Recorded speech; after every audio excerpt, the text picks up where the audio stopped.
Jesus, you are my rescue. Jesus, you are my rescue. I give you everything I am. You are, 'cause you are the one who saves. You are the one who saves. You are the one whose hands lift us from the grave. You are, and you are the light of life, the everlasting day. You are the one who takes all our sins away. Christ, what a beautiful name it is. What a beautiful name it is. The name of Jesus Christ, my King. What a beautiful name it is, and nothing compares to this. What a beautiful name it is, the name of Jesus. I wonder if in your household you've had that conversation.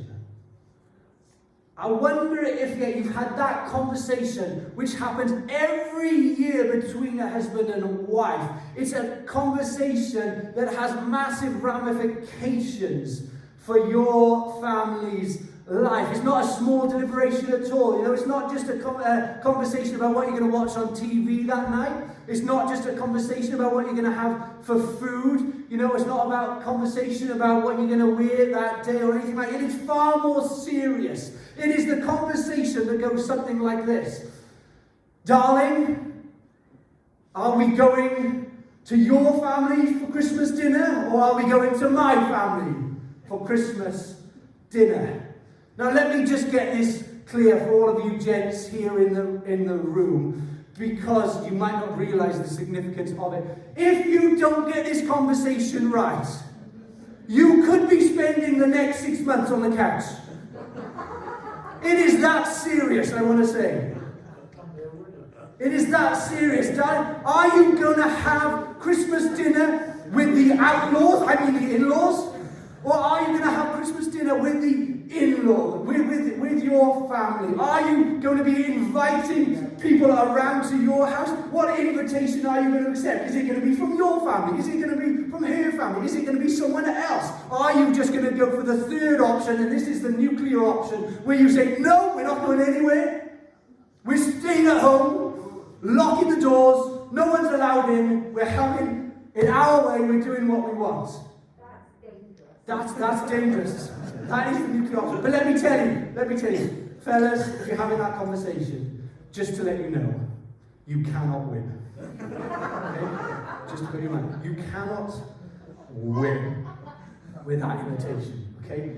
But what I do want to talk to you this morning about is the immense invitation that you and I have this Christmas time. And it's an invitation that we get every year. It's an invitation to enjoy, to read about, to study, to learn about the Christmas story. And it's an invitation that although we get it every year, although we know the story about the shepherds and the angels and the wise men and the Virgin Mary and Joseph the carpenter, although we know it and we hear it every year, there is something about the Christmas story that draws us in.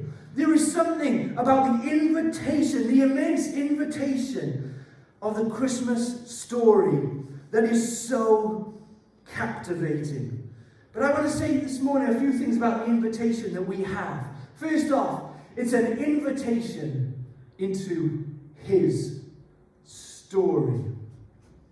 You see, if you go back to the previous chapter in Matthew, you get the genealogy of Jesus. You get Jesus' background, basically his family tree. Family trees nowadays are a big business. Hands up, anyone here who is researching, has researched, paid for an online company to look into their family tree? Come on, hands up. I've seen one, I've seen another one. Anyone else?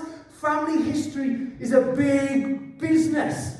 But I've got to be honest, I'm put off with it slightly for a couple of reasons. First off, the reason is that I'm a Jones, and I reckon they'll charge me more to look into the family history of the Joneses because there are so many of us. But secondly as well, I'm a little bit afraid about what they might find. We watched a program this week where Frank Gardner, the BBC reporter, was on TV, and they were looking into his family history. And they went back, it took ages, he travelled up and down the country, everywhere like that, and they looked into his family tree, and they found out, can you believe it, of all the people that you'll descend from, Frank Gardner descended from William, direct descendant, from William the Conqueror. Can you believe that? I'm worried that if I look into my family tree, I could descend from William the Thief. Or William the Compulsive Liar. So that's why I haven't. But the genealogy in Matthew chapter 1 goes back for Jesus' family tree. It traces it all the way back to Abraham. You go forward into Luke's gospel, and Luke gives a genealogy of Jesus, and it traces it all the way back to Adam. There's a slight difference there. There's a small difference there, but it is important because Matthew was trying to emphasize that Jesus had come to save the Jewish nation. You get into the Gospel of Luke, he goes back all the way to traces Jesus' descendants back to Adam. And Luke wants to emphasize the point that Jesus has come to save all of humankind. If you're anything like me, when you see a list in front of you, like that list in Matthew chapter 1 of Jesus' genealogy, and it goes back through it naming different people. If you're like me, I look at the first name and I look at the last name, and I skip through a little bit of what is in between. It's a little bit like when we go on a trip in the car. Just tell me where I've got to go. I don't want to ask anyone. I don't want to use a map. I'll get there if you just let me get there, okay?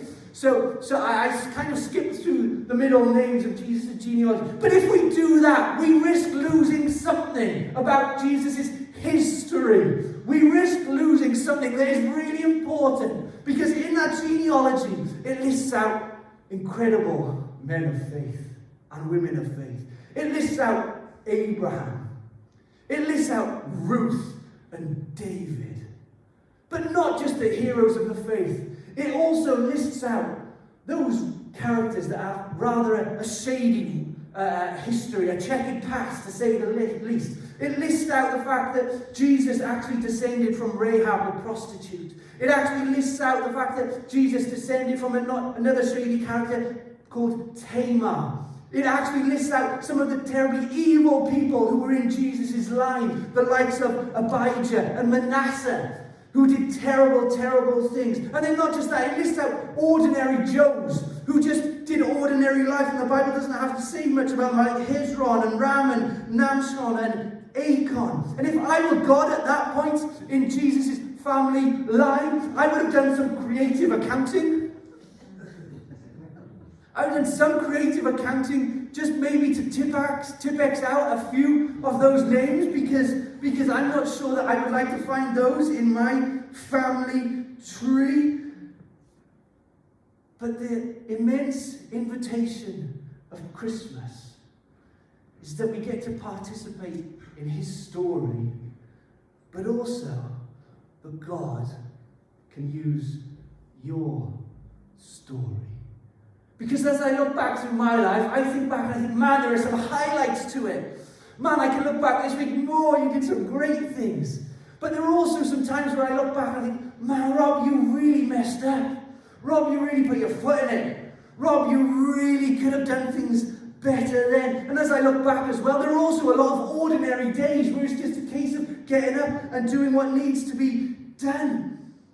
But if God can put Manasseh in his story, I wonder if God can use even your worst day to bring about something good. I wonder if God can include Rahab the prostitute in his story. I'm wondering if God can use your worst day to bring about something good as well.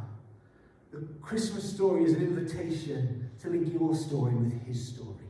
The God who came to earth as a baby to save humankind. And he wants to save you, no matter what it is that your past has brought you through. Just like the characters of the Christmas story, you and I are invited to partake of this immense season that we're part of. Second invitation I just want to look at this morning was the invitation from the angels. You see, in Matthew chapter 1, we heard that this story about Mary and Joseph was taking place. Nothing really extraordinary happened until an angel came on the scene.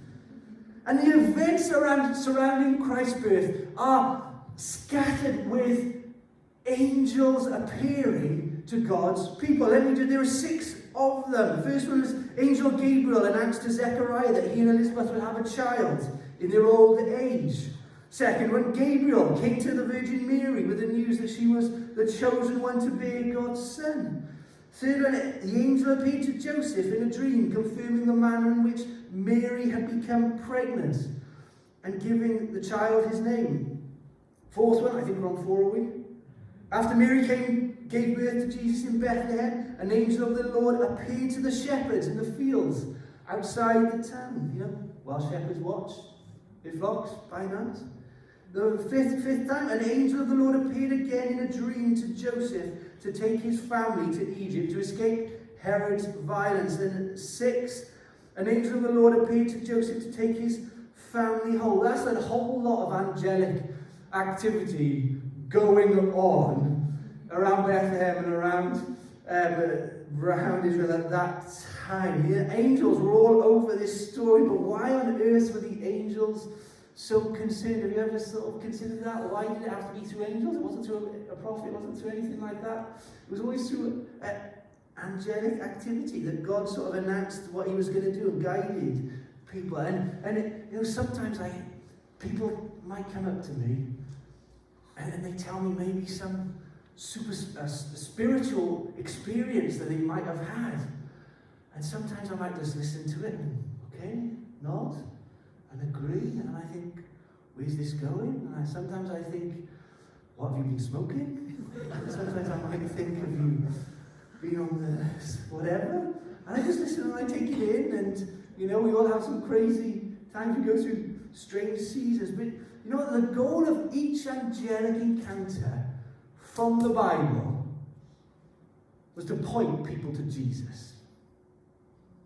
And when people come to me saying they had maybe some sort of encounter or some sort of strange thing going on, vision, whatever, I'm thinking in my head, is this going to point you towards Jesus or just point you towards confusion? Is this going to point you towards faith? Or is this going to point you towards fear? Is this going to cause you to be worried and troubled or whatever? Or is this going to actually lead to you walking closer in relationship with Jesus? Because you see, for Zechariah, when the angels appeared to him, he was there, he was preparing the way for Jesus' ministry, for the son that would come from him, who was John the Baptist. When the angel appeared to Mary, to tell her that she was carrying the Son of God, pointing towards Jesus in her womb. When the angel appeared to Joseph, it was to protect the baby Jesus and his family. When the angels on the hillside appeared to the shepherds, it was to tell them to go to see Jesus. You see, it all pointed towards Jesus. I can remember a while ago when we were in the home group and we were reading Revelation, and I thought, oh man, this is tricky in some points. This is sometimes difficult. And Ralph said something incredible at the start of the night, which I'm so glad he did, because some of the language is sometimes confusing and sometimes it gets a bit lost and sometimes I'm just going... But Ralph said, Revelation is there, and it's pointing to Jesus. Words to that effect, is that right? It's about Jesus. He's shaking his head, he can't remember either. But it was something along those lines. It's pointing us towards Jesus. And I want to say this Christmas time, with the lights, with the carols, with the food, with the concerts, with the music, are things pointing us towards Jesus, or are they pointing us towards other things that actually in life don't have all that weight? So there was an invitation from invitation into his story. There was the invitation from the angels. But not just that, there was an invitation to worship. An invitation to worship. You see, the Christmas story, as well as being loads of angelic appearances, it was also about loads of people singing songs. You know, you nowadays, people want the Christmas number one, don't they? Music is still important this Christmas time as it was back in Jesus' time. People, I've never heard Simon Cowell come out with this phrase, I really want to get the August bank holiday number one spot. I've never heard someone from the music scene. Anyone? Sam Smith? Anyone else? Ed Sheeran, thank you for helping me out there. I've never heard Ed Sheeran say, I am really going for the Whitsun number one spot this year. It's all about Christmas. It's all about music at Christmas. It's all about the number one spot at Christmas time. And you know, we've all got our favourite Christmas songs, Christmas carol. I hear that the number one most popular song, can anyone guess what it is? No? No? I'm dreaming about a white Christmas. Getting closer? No. Oh, I heard something there. Wish it could be Christmas. I'm dreaming of a white Christmas. White Christmas by Bing Crosby. That's what I said. Oh, sorry. Sorry. And you? Oh, I made a few enemies this morning. I'm dreaming of a Bing Crosby, White Christmas. There we go. But in Luke's Gospel, it gives account of 5 songs that people sing. 5 songs. Do you want to hear them? I'm not going to sing them, don't worry. The first one is this, from Elizabeth, the mother of John the Baptist. And she says this, her song is called Bless the Lord. Elizabeth is past the age of childbearing, past the childbearing age, and yet God gives her a baby, something that she's been longing for a long time. And her song after receiving the news of having a baby, that she'd have a baby, is about bless the Lord, bless the Lord, bless the Lord. That's all she can talk about. And for Elizabeth, the theme of her song was bless the Lord. Let me put that slide up, it might help. This is going to be my playlist. This could be my playlist at Christmas, okay? You know, you might have your CD on and you've probably chosen this or probably chosen that. But this could be a playlist that you might want to get together this Christmas, okay? The first one is Elizabeth. Bless the Lord. Elizabeth's focus was on God, not on everything else that went about Christmas. Elizabeth's focus was not on the turkey or the tinsel, but it was on the fact that God had been so good to her. It was bless the Lord. Maybe that's a good example for us, some of us, to follow this Christmas, keeping our focus on Jesus. Mary's song was called Magnificat. My soul doth magnify the Lord, or my soul glorifies the Lord. And Mary had given her body to God to be used to house, to store the baby Jesus. She had to go through sacrifice. She was giving something up. She was giving up her independence, her freedom, for God to come as a child. But she still sang.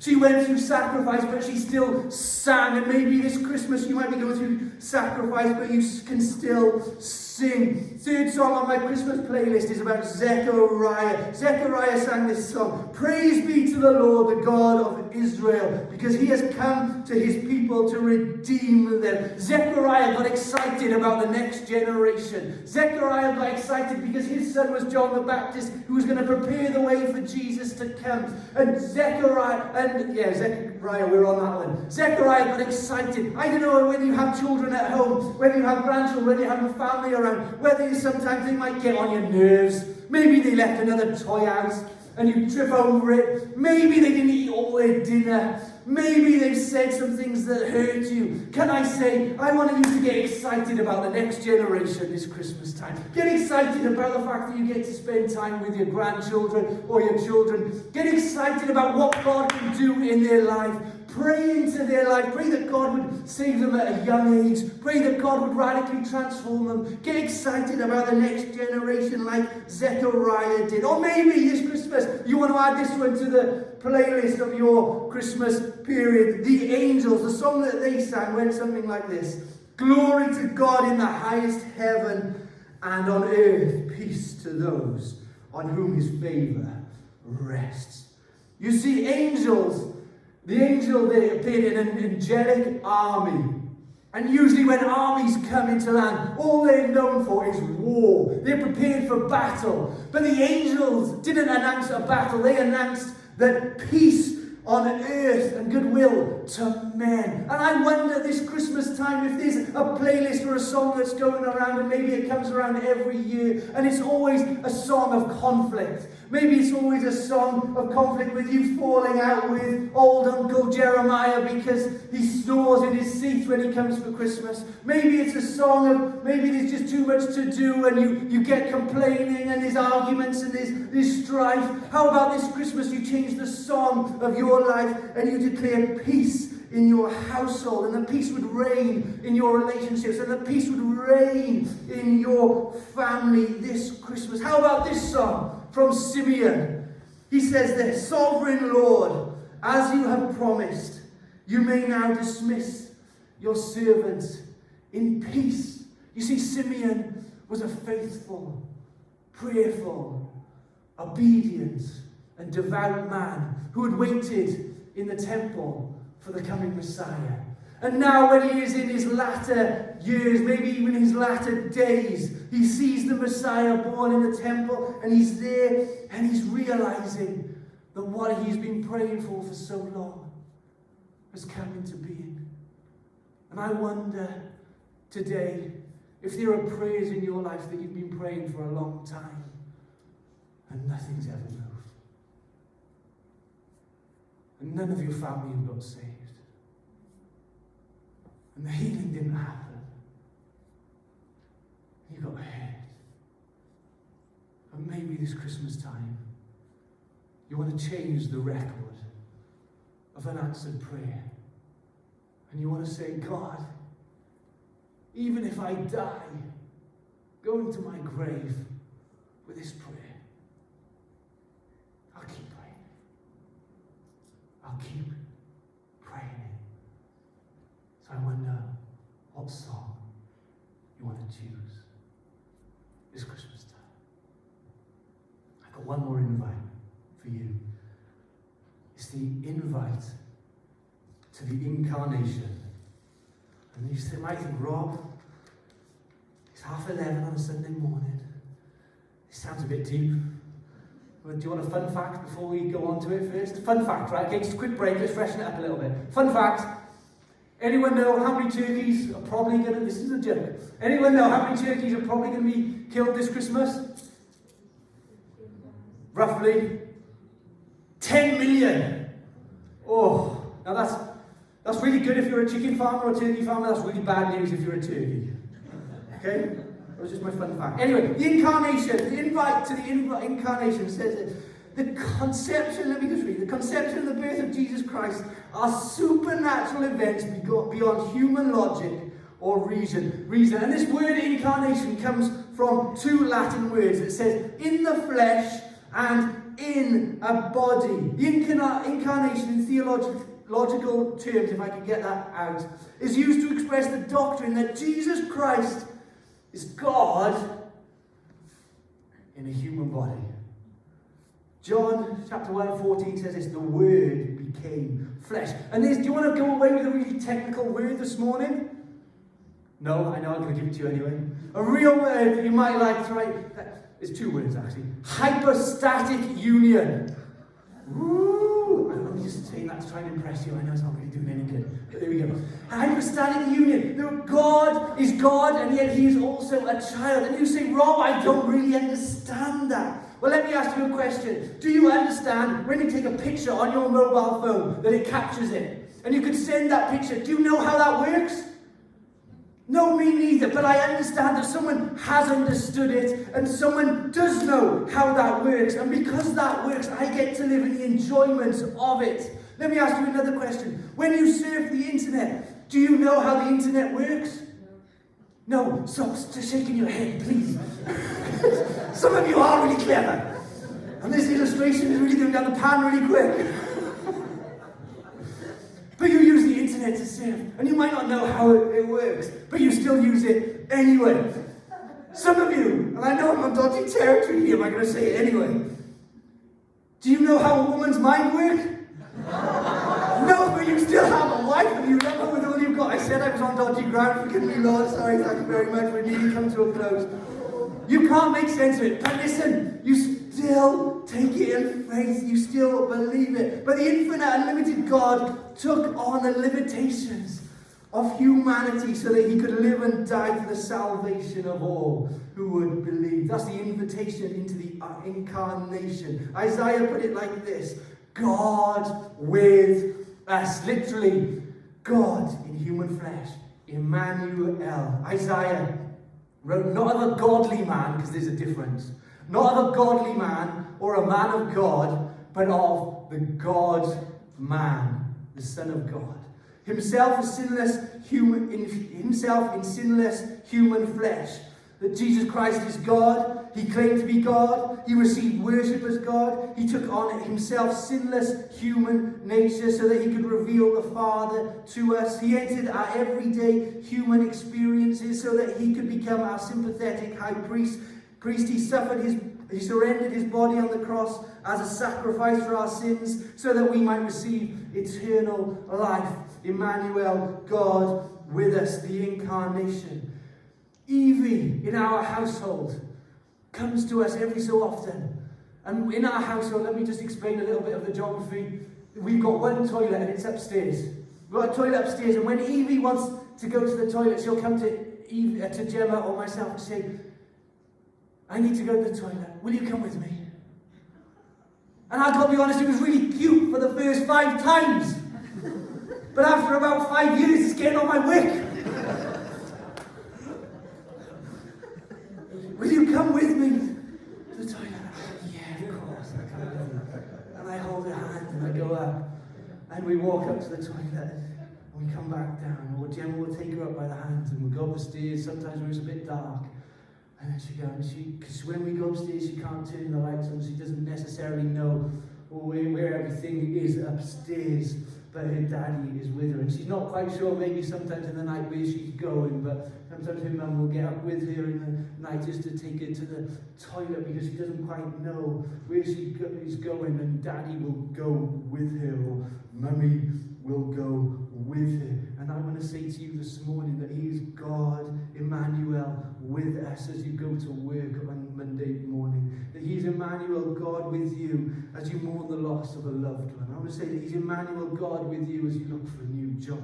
He's Emmanuel, God with you as something in your body doesn't feel right and you go to the doctor to get it checked out. He's Emmanuel with you as you plot out the next stages of your life and you're not sure how things are going to turn out. He's Emmanuel with you as you near the end of it. You move on in life and the children leave home and you think, what on earth has happened to me? I didn't realize life would be like this. He's Emmanuel, God with you as you get to the end stages of your life and you're not really sure what death might look like as you step across into the threshold of eternity with just your soul and not your body. He is Emmanuel, God with you. And in Matthew chapter 28 verse 20 it says this, and this must have been huge for the people who heard these words from Jesus. These were the last words that Jesus left with his disciples, and they're the last words I want to leave with you this morning, because sometimes maybe it seems like the devil has had the final word in your life,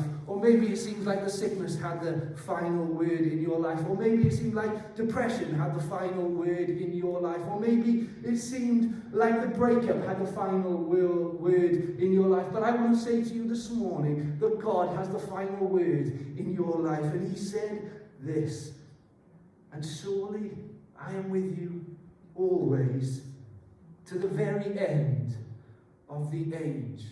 The Message version says, day after day, he's with us. Let's stand to our feet.